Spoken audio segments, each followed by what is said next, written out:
ئەو کاتان باش بەڕێزان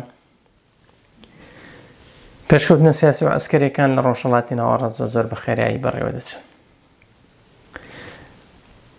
لیبیا بۆتە شانۆی هەرێدیان لەو پێشکەوتنە سیاسیانەدا و هەموو هێزەکان ئێستا لە لیبیادا کۆ دەبنەوە لەوێدا ناکۆکیەکان چڕ بوونەتەوە. تورکیا مانگی ڕابردوودا بەڵانسی هێزی لە ناو لیبیادا گۆڕی، ڕاستەوخۆ مداخەلەی کرد و هێزەکانی حەفتەر شکستیان هێنا و ئەو ناوچانەی گربیان کشانەوە. میسر هەڕەشەی کرد و سرت و جفرەی وەکو خەتی سووردانە بۆ تورکیا. فەڕەنسا ناڕەزایی دەربڕی لە بەرامبەر ئەو مداخەلەی تورکیا ڕێگە نادات کەشتەکانی بپشکندرێن و کەشتەکانی تورکیا هەڕەشەیان لە کەشتێکی فەڕەنسی کرد بوو. فەڕەنسا بەشداری مانۆڕی سەربازی ناتۆی نەکرد، پرۆتستی کرد. هەموو ئەوانە لەسەر ساحەی لیبیا ڕوودن. ئەو پێشکەوتنانە چین و سەرچاوەکە لەکوێوەیە. لێرەدا من دەمەوێت لەسەر ئەو بابەتە ڕاوەستم و لەو بەرنامەدا باس لە پەیوەندی نێودەوڵەتیەکان دەکەم و لە بەشێکی تردا دێمە سەر ئەو پەیوەندیانە، ئەو پەیوەندە نێودەوڵەتیانەوە ئێمە وەکو کورد لەکوێ ئەو هاوکێشانەداین. بۆ ئەوەی لە پەیوەندە نێودەوڵەتیەکان بگەین، پێش هەموو شتێک پێویستە لە پەیوەندی نێوان زلهێزە جیهانیەکان تێبگەین، زلهێزە جیهانیەکان دیاری بکەین. ئێستا ئێمە لەسەر ئاستی دنیادا یەک سوپەر پاوەرمان هەیە، ئەوش ئەمریکایە. هێزی تر هەن، هێزی زلهێزی تری جیهانی هەن، ئەوروپایە، رووسیایە، سینە. ئەوانەی کە هێزی گەورن. هەمیشە شوا بووە هەموو دەوڵەتێک دەیەوێ بگاتە لە ئاستی هێزا بگاتە لووتکە. ئێستا ئەمریکا لە لووتکەدایە. هەموو هێزێک کە بۆی بکرێ، هەموو دەوڵەتێک کە بۆی بکرێ ئەو شەرت و زروفەی هەبێت، سنگاپوریش دەیەوێت ببێتە ئیمپراتۆری هەموو دنیا. ئەگەر ئەو شەرت و زروفەی هەبێ، ئەو ئیمکاناتەی هەبێ، دەیەوێت بگاتە ئەو لووتکە، جێگی ئەمریکا بگرێتەوە. بەڵام ئەوانەی کە لەسەر ئاسی دنیادا پۆتەنسیالی ئەوان هەیە جێگەی ئەمریکا بگرنەوە لە زلهێزەکان کێن و کامیانی دیعایەوە دەکات. وڵاتانی ئەوروپا، یان یەکێتی ئەوروپا بڵین، یەکێتی ئەوروپا یەکێتیەکی کۆنفدرالیە. لە هەندێک بواردا فدراڵێ، لە هەندێک تێکەڵەیەکە لە فیدراڵی کۆنفدراڵی. بەڵام لە ئاستی سیاسەتی دەرەوەدا یەکگرتوو نین. ئەوروپا هێزێکی سەربازی یەکگرتووی، لە ڕووی ئاساییشەوە زۆر هاوپەیمانی هەنە، زۆر معاهدە هەنە لە ناویەکێتی ئەوروپادا، بەڵام تا ئێستا هێزێکی هاوبەش نییە. لە ڕووی ئابووریەوە ئەوروپا هەرچەند بەهێزیش بێ، بەڵام ئەو نایەکگرتوویەی لە ڕووی نایەکگرتوویە سیاسیە ڕێگە بەوە نادات کە ئەوروپا ببێتە سوپەر پاوەر. و تاک وڵاتانی ئەوروپاش هیچیان ئەو ئیمکانیان نییە. رووسیاش هەرچەندە لە ڕووی تەکنەلۆژیای عەسکەریەوە وڵاتێکی بەهێزە، بەڵام رووسیاش ناتوانێت بێتە سوپەر پاوەر، چۆن ئابووریەکەی تێری ئەوە ناکە و دیموگرافیاکەشی بۆ ئەو گونجاو نییە لە ڕووی ژمارەی دانیشتوانەوە و لە ڕووی دیموگرافیەوە، پێکهاتەی دیموگرافی کۆمەڵگای ڕووسی. ئەوەی کە دەیەوێت ئێستا لە ئاسی دنیادا ببێتە جێگرەوەی ئەمریکا، ببێتە سوپەر پاوەر لە ڕووی تەکنەلۆژیەوە، لە ڕووی ئابوووریەوە، لە ڕووی ئەسکەریەوە. سین دەتوانێت و بەرەو ئەو ئاراستەیە دەڕوات و ئەمریکا لەو 20 ساڵی دواییدا سین لەسەر هەتا دەتوانین بڵێ لە 40 ساڵی دواییدا سین لەسەر خۆی بە هەڕەشە دەبینێت. لە هەشتاکانەوە ناوەندەکانی لێکۆڵنەوەی ئەمریکا باس لەوە دەکەن کە سین، پێشکەوتنی سین خەتەرە لەسەر ئەمریکا، کە ئەو کاتە هێشتا یەکێتی سۆڤیەت مابوو.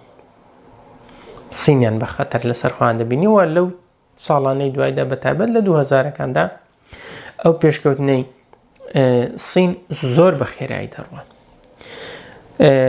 سین تاوەکو ئێستا لە ڕووی ئابووریەوە گەشەیەکی زۆری بەخۆوە بینی و لە ڕووی تەکنەلۆژیەوە، لە ڕووی ئەسکەریشەوە، و تەخمینیەوە دەکرێت کە تا ساڵی 2035 سین لە ڕووی ئابووریەوە پێش ئەمریکا بکەوێتەوە بێتە هێزی یەکەمی ئابووری. بەڵام لە هەمووی گرنگتر ئێستا سین دەست بۆ شتێکی زۆر حەساس دەبات، کەویش مەسەلەی دۆلارە. سین هەوڵ دەدات لە ڕووی بازرگانیەوە وا بکات کە پێویستی بە دۆلار نەبێت، نەگەڕێتەوە بۆ دۆلار. پارەیەکی ئەلکترۆنیان و ئەڵتەرناتیڤ دروست کردووە و ڕێژەی بازرگانی بەو پارەیە بۆتە دەیان ملیار دۆلار، و ئەمریکا ئەوە زۆر بە خەتەر لەسەر خۆی دەبینێت، چونکە هێزێکی ئەساسی ئەمریکا لەسەر ئاستی دنیادا ئەوەی کە وای کردو ئەمریکا ینی زۆر بەهێز بێت لە دنیادا، هەر مەسەلە عەسکەری و ئابووریەکەی نییە، مەسەلەی دۆلارە. و سین دەست بۆ ئەوێ دەبات، دەستی بۆ ئەوێ بردووە. ئەوە هەڕەشەیەکی زۆر گەورەیە لەسەر ئەمریکا. بۆیە ئەمریکا هەر هەنگاوێک لە هەر شوێنێک دێنێ مەسەلە پەیوەندی بە ڕوبەڕووبوونەوەی سین هەیە. ئەگەر لەوێەوە سەری مەسەلەکە بکەین باشتر ئەو پێشکەوتنانەی ڕۆژهەڵاتی ناوەڕاستمان بۆ ڕوون دەبێتەوە. ئەمریکا لە بەحری سین و لە پاسیفیک هەموو ئەو وڵاتانەی کە لەوێن کردوونیەتە هاوپەیمانی خۆی، هاوپەیمانی ئەمریکان، چونکە بەهۆی نزیکی جوگرافیەوە لە سین هەڕەشەی سینیان لەسەرە، لە ترسی هەڕەشەی سین ئەوانە خۆیان داوەتە لای ئەمریکا. هەروەک چۆن لە سەردەمی شەڕی ساردا سین زیاتر نزیکی ئەمریکا بوو لە ترسی سۆڤیەت، ئێستاش لە ترسی سین وڵاتانی وەکو ڤێتنام و تایلەند و فیلیپین و مالیزیا، ئەندونوزیا، ئەوانەش خۆیان داوەتە لای ئەمریکا. و کۆریای باشوور و یابانیش دەزانین کە هەر لە میحوەری ئەمریکادا جێگیان گرتووە. هیندستان بە هەمان شێوە بەهۆی نزیکی جوگرافی و وەکو هەڕەشەیەک زیاتر سین لەسەر خۆی بە هەڕەشە دەبینێت، بۆ ئەویش زیاتر نزیکی ئەمریکا و پاکستانیش دەزانین کە هەر لەو میحوەرەدایە. ئەو وڵاتانەی کە گرنگن و هێزیان هەیە بە دەوری سینەوەن کە تا ئێستا نەکەوتونەتە میحوەری ئەمریکا، کۆریای باکوورە، ئێرانە و رووسیایە. ئەو سێ وڵاتەنە. دەزانین کە لەگەڵ کۆریای باکوور ئەمریکا لە دانوستاندایە، لەگە ئێرانیش دانوستاندن کرا، بەڵام دانوستانەکان ڕاگیران و ئێستا ئەمریکا زەختی زۆر لەسەر ئێران دەکات بۆی بیهێنێتە میحوەری خۆی. مەسەلەی ئەمریکا لەگەڵ ئێراندا پێشتر باسیەوەم کردووە کە کێشەی لەگەڵ ئێراندا کێشەی نەوتەکەیەتی کۆنتڕۆلی بەسەر نەوتەکەیدا هەبێ ئەوش لەبەر سین چونکە نەوتی ڕۆژهەڵاتی ناوەڕاست بە تەواوی لەژێر کۆنتڕۆلی ئەمریکادایە بەڵام نەوتی ئێران نە و نەوتی ڕۆژهەڵاتی ناوەڕاست لە بەحرەوە دەڕوات ئەنی ئەگە بڕوا لە بەحرەوە دەتوانێت بڕوات بگاتە سین و ئەمریکاش کۆنتڕۆلی بەسەر بەحری سیندا هەیە ناتوانێت بێ کۆنتڕۆلی ئەمریکا بڕوات بەڵامەوەی ئێران بەهۆی نزیکی جوگرافیشەوە و بە تایبەت ئەگەر هێڵی ئاوریشمی نوێ تەواو بێت ئەوە ئێران دەبێتە سەرچاوەیەکی وزەی سەرەکی بۆ سین و ئێستا ئەمریکا کێشەی لەگەڵ ئێراندا ئەو مەسەلەیە بۆ رووسیاش بە هەمان شێوە مەسەلەی رووسیا جیاوازەکەی ئەوەیە کە رووسیا وڵاتێکی گەورەیە هێزێکی گەورەیە و لە ڕووبڕەبوونەوەی سیندا یعنی لە حاڵەتی شەڕێکدا لە نێوان سین و ئەمریکادا رووسیا دەتوانێت تەرازوی هێز بگۆڕێ بە کام لایەندا بشکێتەوە ئەو لایەنە دەشێت سەرکەوتوو بێت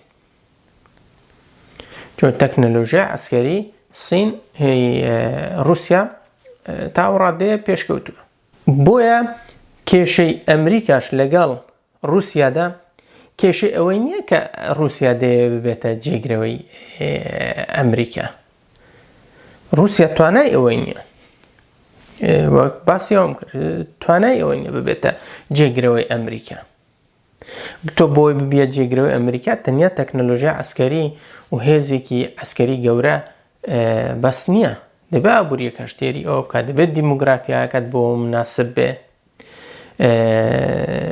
موقعی جوگرافیەکەت بۆ ئەو مناسب بێ کێشەی ئەمریکا لەگەڵ رووسیادا لە ئێستادا یەک مەسەلەی ئەوەیە کە سەرچاوەی وزەی سین نەبێت دووەمیش ئەوەیە کە لە ئێستاوە رووسیا خۆی یەکلاکاتەوە بۆ ئەمریکا و رووسیاش ئێستا لەو کاتەدا ئاوا بۆ شێوە خۆی یەکلا ناکاتەوە مەگەر لە حاڵەتێکی زۆر بێهێزیدا بێت دەبێت لەوەی ئێستا زۆر بێهێزتر بێ بۆ ئەوی بتوانێت بۆی خۆی یەکلاکاتەوە چونکە لەبەر مەترسی سین خۆی یەکلاکاتەوە بۆ ئەمریکا و من پێم وایە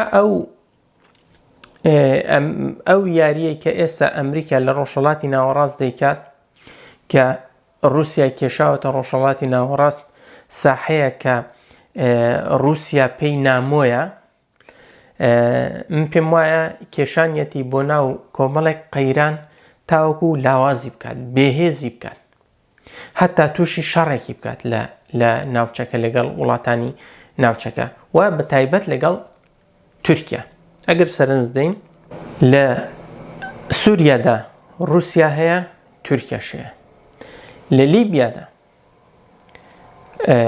رووسیا هەبوو تورکیاش ڕەنگەی پێدرا تورکیاش نێردرایەوێ ئێستا هەتا هەندێک محەلیلی تورکیش باس لەوە دەکەن کە لەگەڵ رووسیادا لەوانەیە بکەونە شەڕێکەوە چۆن کێشەکان بەو ئاراستەیەدا هەنگاو دەنێن چونکە رووسیا دەیەوێت بە هێز بمێنێتەوە و لە ڕۆژهەڵاتی ناوەڕاستدا هێزی هەبێت و بگاتە ئەفریقا تورکیاش کۆمەڵێک تمۆحی هەیە تورکیاش لەو ناسەقامگیریە ڕۆژهەڵاتی ناوەڕاست دەیەوێت ببێتە هێزێکی گەورە ئەمریکاش ئەو داخوازی تورکیا دەبینێ ئێستا کێ دەتوانێت مەسەن کێ هەیە ئەمریکا ڕوبەڕووی رووسیای بکاتەوە خۆ ئەمریکا خۆی دەتوانێت ڕوبەڕووی رووسیا بێتەوە لە ڕووی عەسکەریشەوە لە ڕووی ئابووریشەوە دەتوانێت ڕوبەڕووی بەڵام لە حاڵەتی شەڕێکدا لەگەڵ رووسیا سین قازانج دەکات بۆیە ئەمریکا نایەوێت بۆ خۆی بکەوێتە شەڕێکی واوە. ئەمریکا ناتوانێت لە یەک کاتدا ڕوبەڕووی رووسیا و سین بێتەوە. گەر ڕوبەڕووی رووسیا بێتەوە ئەوە لەگەڵ سین دایان کات بە هاوپەیمان، بەڵام ئەمریکا کات لەسەرەوە دەکات رووسیا بکێشێتە لای خۆی، یانیش ئەوەندە لاوازی بکات کە مەجبوری خۆی بکات. بۆیە تورکیا باشترین بژاردەیە کە ئەمریکا ڕوبەڕووی رووسیا بکاتەوە. و هەرەوەش بوو کە لە سووریادا ئەو هەوڵەیدا، بەڵام نە رووسیا ئەوەی کرد نە تورکیا. بەڵام ئێستا لە لیبیادا وەزعەکە بە شێوازێکی ترە. ئەو لێدانەی دوێنێ کە لە سیستەمی بەرگری لیبی دراوە کە جێشی لیبی دەڵێ ئێمەین، زۆر چاودێر باس لەوە دەکەن کە جێشی لیبی ئەو توانایی نییە. فەڕەنسا گوتی ئێمە نین، ئەوە هیچ عەلاقەی بە ئێمە نییە. میسر هیچ لێدوانێکی نەداوە میسر پێم وانیە میسر شتی ئاوا بکات. گوتی سرت و جێفرە خەتی سوورە، یعنی ئەگەر شەڕ بێتە ئەوێ ئێمە لەوانەیە بکەوینە شەڕەوە. هەتا تەهدیدی شەڕیشی نەکردەوە، وتێتی خەتی سوورە، نەک بڵێ ئێمە کە بێتەوێ لێی دەین. و پێم وانیە میسر شتێکی وا بکە. بۆیە زۆر کەس زۆر لەوانەیە چاودێری وەزی لیبیا دەکەن، دەڵێن رووسیایە، بەڵام تا ئێستا نە رووسیا ئیعلانیەوەی کردووە نە تورکیاش ڕاستەوخۆ رووسیایی تاوانبار کردووە. بۆیە